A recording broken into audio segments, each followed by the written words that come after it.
I'm Amy from Doodle Dog Designs. A couple of weeks ago I showed you how to design a pattern to make a wooden horn book for displaying a punch needle or other needlework project. So I have this one that I designed here, and I did show different ways to use objects that you have laying around the house to design different shaped handles for the top of it. So I have this one here that I've made to display this on. Now you could take your pattern to a woodworker if you know one and have them cut out a board for you. But today I'm going to show you how you can do it yourself with just using a jigsaw. So I have a board, and I'm able to find boards at a local cabinet shop. It's a custom cabinet shop, and they often have end pieces laying around that they don't have any use for, that they're happy to get rid of. So if you have a place like that in your community, that is a good resource for boards, or a place that makes custom furniture might also be a good place. You could also get boards at a big box lumberyard or a regular lumberyard, but you're oftentimes going to have to buy a long board. And any type of wood will work if you're going to paint it, and even if you're going to stain it, it doesn't really matter. You want it to look old, so you could stain it any color you want. So the first thing I'm going to do is cut around the pattern a little bit to make it easier to see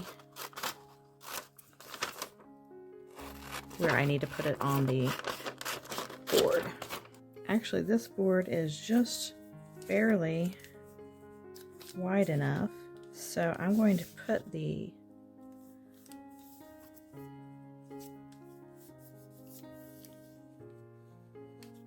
bottom edge along the bottom edge here, and this edge here, it lines up just perfectly. So now really all I'll have to cut out is the top. If your board wasn't quite that perfect, you would have to cut out all of the edges also.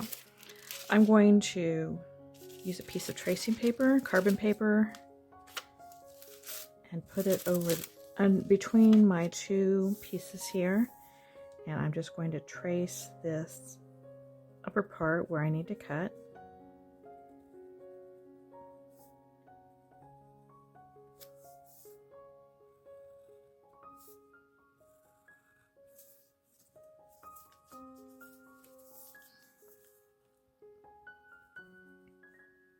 If your board was larger, you might want to tape your pattern down. There's no place for me to tape this down since it is just the right width.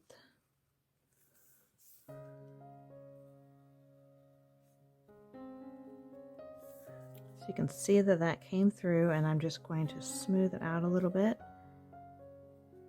Now I'm ready to take it to the jigsaw. We set up some sawhorses outside with a piece of plywood over the top of them, and we will use that to clamp the board that we are cutting onto. You do want to make sure you're using a blade that is made for wood, not one that's made for metal. We used a clamp to clamp the board onto that piece of plywood.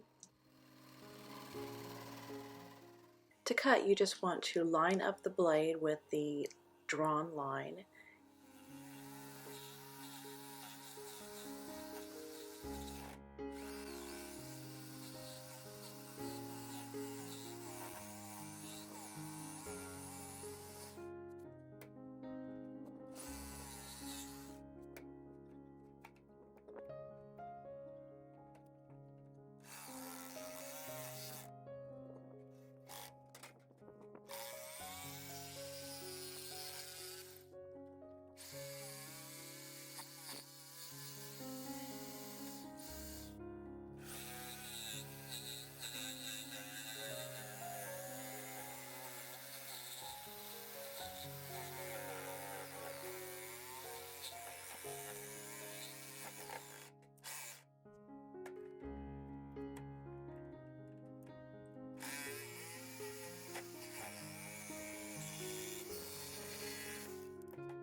Now he's going to use a wood rasp to smooth out the edges. A wood rasp has a rounded side and a flat side.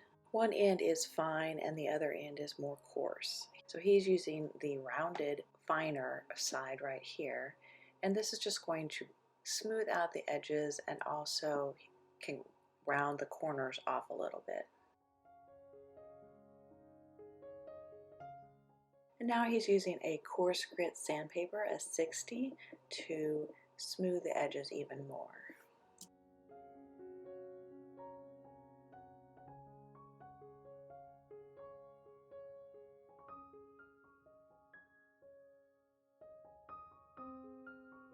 I'm going to do a little bit more sanding with some 180 grit sandpaper. Just smooth it out a little bit more.